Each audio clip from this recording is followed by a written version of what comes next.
વડોદરામાં પીસીબી પોલીસે હરતું ફરતું બાર ઝડપી પાડ્યું હતું। બુટલેગરે કારમાં દારૂ છુપાવવા માટે એવો ગજબનો કિમિયો અજમાવ્યો કે જે જોઈને તમે માથું ખંજવાળી મૂકશો। કારની ડિક્કીમાં, કારના પાછળની બંને સાઇડ લાઇટમાં, ડ્રાઈવર સીટ, પેસેન્જર સીટ તેમજ પાછળના સીટની નીચે ચોરખાનું બનાવી બુટલેગરે દારૂ સંતાડ્યો।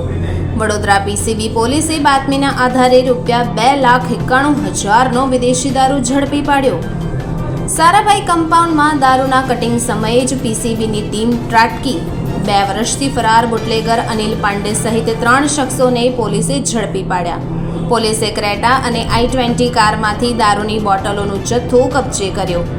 ગોરવા પોલીસ સ્ટેશનમાં પ્રોહિબિશનનો ગુનો આ અંગે નોંધાયો છે। પોલીસે અંકિત ચૌહાણ, રામસુરા અને વિરલ મિસ્ત્રીની શોધખોળ ચાલુ કરી છે। દારૂબંધી હોવા છતાં બુટલેગરો દારૂ ક્યાંથી લાવે છે તે સૌથી મોટો સવાલ છે।